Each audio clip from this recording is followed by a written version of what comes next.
When I first started to provide primary care to children and youth with autism, one of our main goals was to refer patients to ABA therapy, and that was considered success.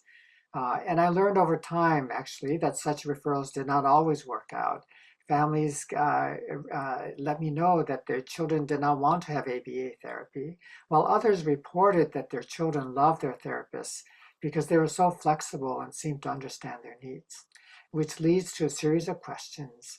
What is appropriate therapy? What works? What's the evidence?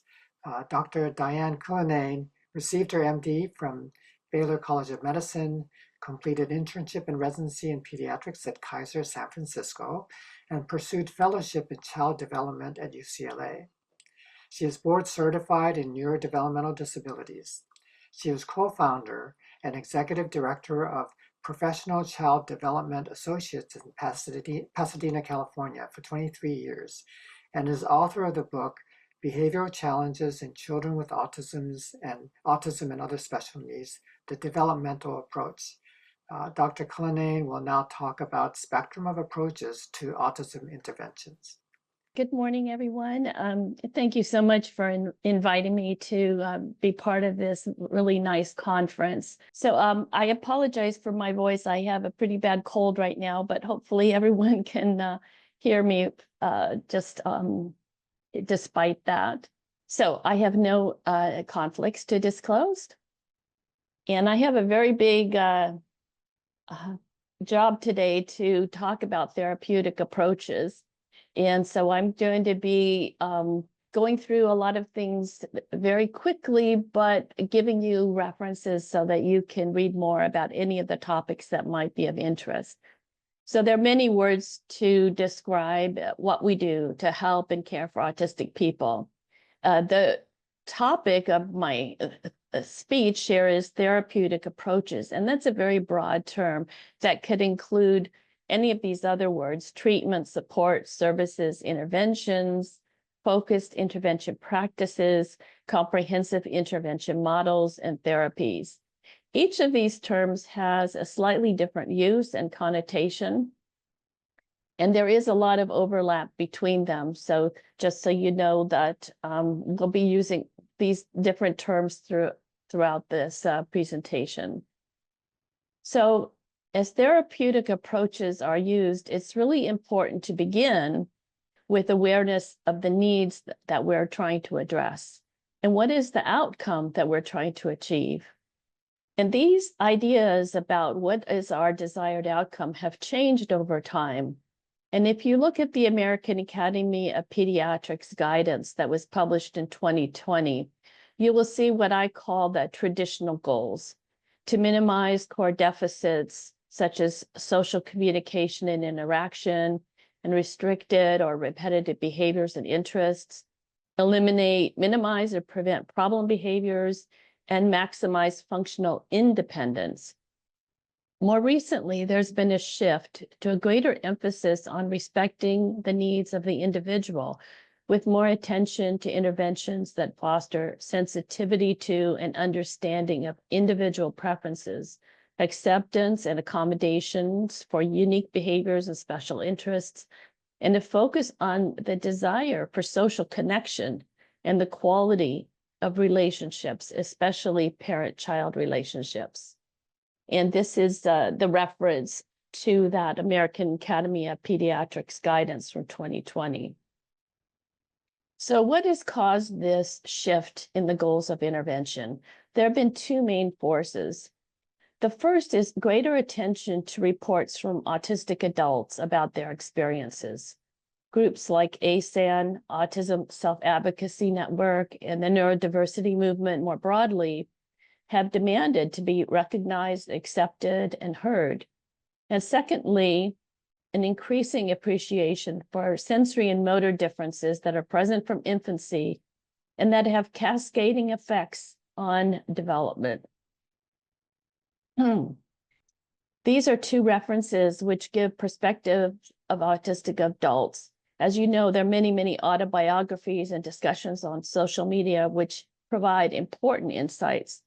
This article, the first article, provides a framework for research on the autistic experience. and how it is similar or different from neurotypical. And the second article is just one of many personal stories that I found particularly enlightening. And in regards to cascading effects from sensory motor differences or susceptibilities and the changes in social interactions that lead to features recognized as autism, these are 3 excellent articles that will describe that in more depth if you're, again, interested in learning more. In regards to psychosocial behavioral therapeutic approaches, there are 3 main categories of intervention.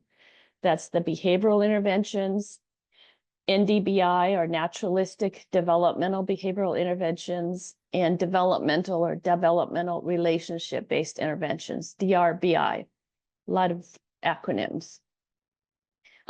This is a reference to a short article that I wrote for the Carlat Report of Psychiatry, or child psychiatry, which outlines these 3 briefly and the differences between them. But I will offer some more thoughts on that here. So first, in regards to behavioral approaches are based on ABA, or applied behavioral analysis. ABA is an approach to understanding and changing behavior based on the way environmental factors impact behavior. All ABA programs use what's called the ABC paradigm, meaning antecedent, or what are the environmental conditions before a behavior occurs, B for the behavior, and C for consequence, or what occurs in the environment to either reinforce or extinguish the behavior. Strategies used in ABA include things like prompting, modeling, reinforcement, shaping, chaining, etc., to teach a desired behavior. Ivar Lovaas wrote the first major paper in 1987 about using behavioral approaches to teach autistic children. He used a form of ABA called DTT, discrete trial training. He believed that every skill needed to be broken down into discrete steps, and each step was taught in a series of highly repetitive drills. It was very intensive, up to 40 hours per week of one-to-one intervention. It's been almost 40 years since this pioneering work, and there have been many advances in ABA methodology, but still using the same ABA theoretical framework. EIBI, or early intensive behavioral intervention, is a term for broad programs that use ABA, which may include DTT, but also more flexible forms of ABA. And here is a reference up to date regarding ABA and the methodologies. The second category is naturalistic developmental behavioral interventions, or NDBI. And this was presented as a new category in 2015. NDBI uses behavioral ABC paradigm, but also adds developmental concepts. For example, goals would include joint attention, imitation, and social engagement, which are developmental precursors for later skills. NDBI embed teaching episodes in play and daily routines. They involve training parents so that parents learn to use the strategies in daily activities. NDBI also use natural contingent reinforcers. For example, if a child responds correctly, to a prompt about cars, they may be allowed to play with the car rather than being given a sticker or M&M or something unrelated to the activity. There are many types of NDBI. You may recognize some of these names, including Early Start Denver model, Pivotal Response Training, Jasper, Project Impact, Enhanced Milieu Teaching. In your slides, you may also have CERTS, but in here you see it's crossed out. And the reason is CERTS was developed by Dr. very present. And I spoke to him just a few days ago, and he feels that CERTS is incorrectly categorized as an NDBI and should be considered a developmental relationship-based intervention. And here's a reference of a book that's published in 2020 that has, of course, a lot of information about NDBI. When a child has challenging behavior, interventions using a behavioral perspective are commonly used to target that specific behavior. Positive behavioral support is an approach widely used in the schools. Within the ABC framework, the A or antecedents are evaluated to see what in the environment may be contributing to the behavior, and then changing those factors to try and prevent the problem behavior. And the C, or the consequence in positive behavioral support, would be to teach replacement behaviors or new skills, and then reward compliance rather than using any form of punishment or negative consequence. I hope my voice lasts. I'm sorry about that. When behaviors are more intense, there may be a call for functional behavioral assessment. Functional behavioral analysis is a more specific and complex form of an assessment. From a behaviorist perspective, behavior has 4 specific functions: either seeking attention, escape from demands, access to tangibles, or sensory stimulation. An assessment tries to determine the functions of the particular targeted behavior and then creates a behavior plan to achieve the desired behavioral change. There are also a number of parent training programs which use the ABA approach. And this is a review article that talks about the different parent training programs using the ABA perspective. The next category of intervention is the developmental or developmental relationship-based intervention. DRBI approach was first described in use with autistic children in 1997 through the writings of Stanley Greenspan and Serena Wieder. The developmental framework has 2 major components. First, a focus on internal motivation as the impetus for learning and development, rather than environmental factors. And secondly, a focus on individual relationships and how social interactions are integral to development. DRBI strategies include encouraging spontaneous creative play and shared play experiences, following the child's lead, meaning sensitively joining in their intent, and then playfully challenging the child to advance along the developmental trajectory. Importantly, DRBI avoids directiveness and the use of behavioral teaching and strategies such as prompting specific behaviors.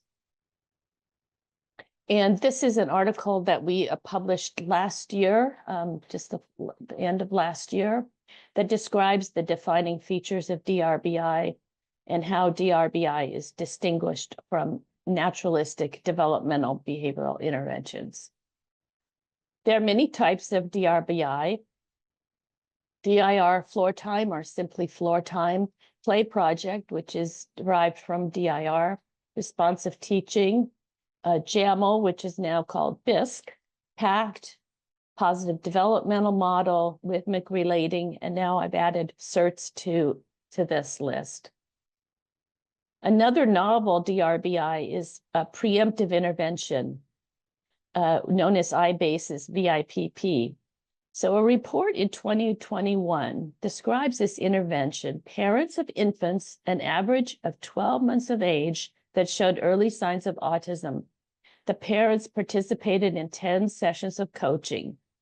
The goal was to increase parents' awareness of their infants' social communication and guide their responses to build social engagement and interaction. The infants were then followed to 3 years of age and found to have decrease in autism symptoms and autism diagnosis.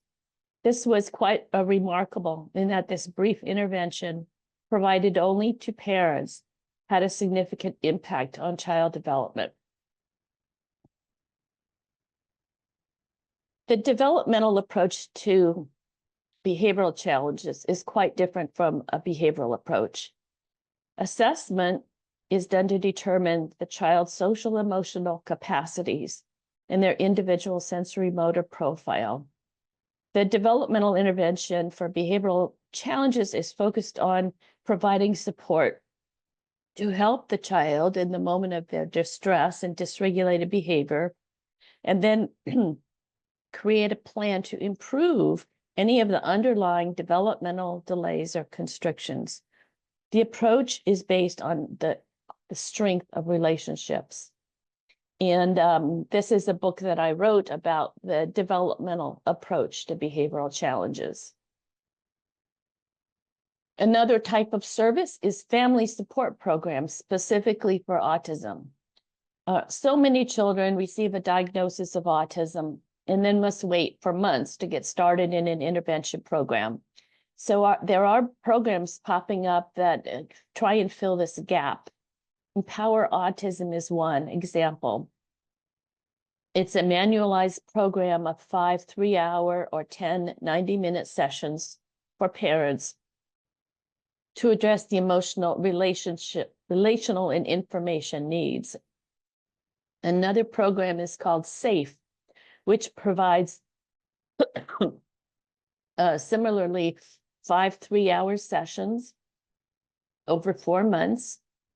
And this program recognizes that families may include persons who may have the broader phenotype of autism, and there may be an increased incidence of mental health challenges.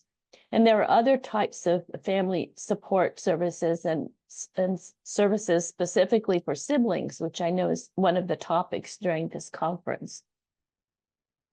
And here are the references for those 2 programs that I just mentioned. An important question is, what is the optimal number of hours and length of intervention? In early research, it was recommended that ABA be provided 40 hours per week in one-to-one intervention.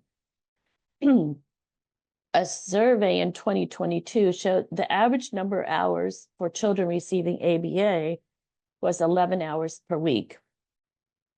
So there have been many, many studies that have looked to see if intensity is related to outcomes. And most studies have not found a relationship. Although these studies are looking at groups of children, and so it still may be true that intensive services, more hours per week, are appropriate for specific children and always should be individualized. And here are 3 recent review articles that all report no association between intensity and outcomes. And later on, I'll also reference 2 other reviews, Franz and Chang, which also have not found any association between outcome and intensity. So this graphic illustrates a path from low-quality studies, low-quality reviews, leading to poor decisions for evidence-based practice, and then to bad policy. This path shows the concerns of current evidence-based standards for autism interventions. There are a lot of studies about autism intervention. However, when those studies are rated in terms of quality and risk of bias, many have very low ratings. Why is that? Basically, because it's very hard to do large randomized control trials of autism interventions. Reviews gather these studies and then make a determination of scientific merit or strength of evidence for a particular type or category of intervention. The challenges for reviewers is that there are wide variations in the autistic children themselves, wide variations in the controls, and the outcome measures, and the intensity. There's also a lot of variation in how reviews are done. So the end result is that there is significant criticism of the standards used to determine what is merit, scientific merit. And then policy is often determined based on these reviews and can be slow to change with new information. These are two reviews from 2018 that brought attention to the high risk of bias and the low quality of evidence in early intervention research. And these are more recent articles that discuss the concerns about standards of evidence and present important ideas for improving quality of research and reviews going forward. For example, doing analyses to determine what are the active ingredients in interventions that have multiple components, and looking at broader outcomes rather than specific or proximal outcomes. Now let's look at some of the most recent reviews of autism interventions, and I will briefly mention 6 reviews in chronological order. So the first one here is the Steinbrenner et al. Review that comes from University of North Carolina, the National Clearinghouse on Autism Evidence and Practice. This is their 3rd iteration, and included studies up through 2017. So it names as evidence-based 28 focused interventions. And I'm just listing a few of them here, but it includes behavioral approaches like prompting, reinforcement, and discrete trial training.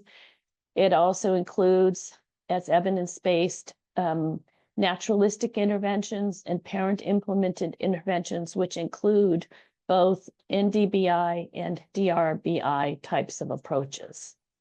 And here's the reference. And then this review, Chang et al.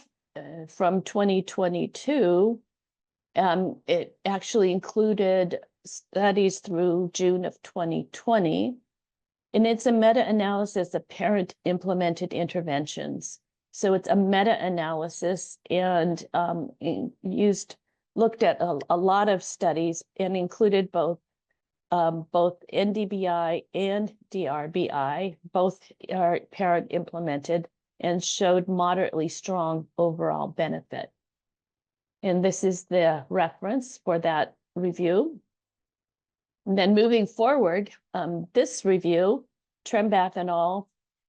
Looked at, is an umbrella review. So it's a review of reviews, and looked at reviews through July of 2020, looking at 9 categories of intervention, and found positive therapeutic effects for behavioral, developmental, NDBI, as well as what they call technology-based and CBT, or cognitive behavioral therapy. And they do make the point that there is no evidence for a single best intervention. And there was the review, the reference. You'll have it in your handouts. And then one more here. This is now moving forward through December of 2020. Early intervention for very young children, less than 36 months, with a high likelihood with autism, or a high likelihood of autism. And they do note there were all types of interventions showed positive effects, but that they mentioned that the quality of these studies had an impact on their ability to draw any firm conclusions regarding which treatments are most effective. And then the AIMS study, which was done initially in 2020 and then updated in 2023, and includes analysis of research through November 21, and found that, again, behavioral, NDBI, and developmental all had positive effects. So you're getting the sense that over and over again, we're getting the same information from these reviews. And the last review that I'll mention is Dennett's, which is a systematic review and meta-analysis through journals through 2023 of parent-mediated play-based interventions, again, including DRBI and NDBI, and found positive effects on social communication and language skills and autistic characteristics. And again, like most of these, expressed some concerns regarding the quality of the studies. So we're really in kind of the infancy, I would call it, of autism research. Although there's a lot of studies, they're still at the beginning stages of having very well-designed randomized control trials of these different interventions. So we've been talking about psychosocial and behavioral approaches, but of course there are a wide variety of programs and services that may be needed and helpful for an autistic child or adult. These include medical care, special education services, therapies, and other specialty services. Many disciplinary specialties may be able to contribute their knowledge and skills to support a comprehensive plan. And I was thinking I might add safety to this list, as families may need to create plans to protect a child who tends to wander or who needs constant supervision for safety. And I also just wanted to recognize the role of mental health counselors. Many children experience bullying, rejection, trauma, abuse, leading to anxiety and depression. And counseling can support autistic individuals as well as family members to improve their quality of life. And then, as my talk is supposed to cover children and adults, we'll at least have one slide here about adults. Specialized supports and services are also needed for autistic adults. And there are some wonderful innovative programs for housing, employment, and social groups. In regards to physical help, there are medical concerns with increased incidence that occur in autism. These might include seizures, GI issues, allergies, and cardiovascular concerns. In mental health, autistic adults may be vulnerable to feelings of being overwhelmed by sensory experiences, have meltdowns, anxiety, and depression. Again, there are safety issues, as autistic adults may be vulnerable to manipulation or abuse, or may engage in dangerous behaviors to themselves or others. And then I also thought we could add financial planning, as this is another area where special knowledge and guidance is needed for families as they plan for the future.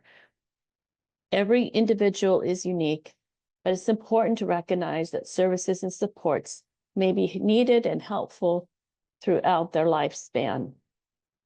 This is an article about cardiometabolic disease and autism, which I think is an under-recognized area of concern. Autistic children and adults are at an increased risk of obesity, an increased risk of diabetes, dyslipidemia, and heart disease. So just to draw a little attention to that. And here are two references that discuss the biological aspects of autism. Although we don't yet have many biological interventions, as more and more is learned about neurodevelopment, physiology, and molecular pathways, it's hoped that this information will help and complement our psychosocial and behavioral approaches. And I think these two articles are very interesting, and I especially look forward to hearing Dr. Marco's presentation this afternoon. So how do we provide best practice approaches at this time? First, families should be provided with informed consent. This means that families should be informed about the range of intervention approaches, as well as the most recent research showing that there is no one best intervention. We can no longer say that behavioral approaches are more evidence-based. Secondly, families need to know what is available in their area and what is possibly funded. This is very different from one area to another. In California, we passed a law which says that insurance will cover all evidence-based behavioral health treatment. We're looking forward to when this will go into effect in July of 2026, as it will help families have a true choice in the type of approach that is best for their child. Also note that there is a disconnect between research and community programs. Many of the types of intervention described in research are not generally available in the community. On the other hand, there are community programs that may not be described in research. So it's important to learn what may be available in your area. Finally, there should be continual monitoring of progress. Decisions are not final. Once the family professional chooses a program to try, there needs to be continual monitoring of effectiveness and satisfaction and make appropriate adjustments as needed. This is my last slide. The first is an article about intervention recommendations based on the changing evidence base. And the second is just a book that I think is a good resource. It's an easy to read book with short chapters covering a wide range of topics, but it has extensive references for further reading. So thank you for your attention, and I'm happy my voice lasted, and I'm now available for questions. Thank you so much for describing and categorizing the array of therapeutic approaches in such an understandable way. And I'm actually still processing what you had just mentioned, and look forward to reading the references. And so I'm wondering, is it that some aspects of some therapies work for some people, and that it's really important to do the monitoring? I think that was your third point. And I'm wondering, are there things like early markers of success that you're on the right track in terms of a particular therapeutic approach? And then sort of taking a step back, is it that therapists are flexible and can use different approaches, or are therapists bound to one approach? In which case you have to find another therapist. I know these are confusing questions. Yeah. Yeah, those are huge questions. And there are a lot of factors that go into it. A lot of it, unfortunately, just has to do what's available and what is their funding for. And hopefully the choices will become a little bit easier next year when this, in California at least, when the law goes into effect, that there'll be a broader array of funding. But, and again, it starts with the clinicians being aware of the options, being able to explain that to parents, giving parents some input into those choices. Then, everybody sort of makes their best informed guess, if I would say, of where can I get in, where can I start, what I think will be a good match, and then you try it and see. And for some, you asked what the markers of success are. I think it's kind of you just have to have close follow-up, because usually parents will be able to give you pretty good feedback about how they observe their child's functioning. And it's definitely possible to, for example, do both behavioral and developmental approaches simultaneously, as long as, I would say, you divide up what your goals are. For example, there may be a social skills group that's very, very developmental, but you have a behavioral program at home, which is helping the child learn how to do their chores, set the table, put their book backpack away, and organize their some of those kind of daily activities. The problem I see that might happen is if you have both, say, a developmentalist and a behaviorist both working on the same activity, like, for example, feeding or whatever it might be, because then everybody's going to get very confused about what strategies should be used in that situation. So if you can do all of one, all of the other, or a combination, and any of those might work for any particular child. I'm wondering, you point out that ABA doesn't have a great evidence base.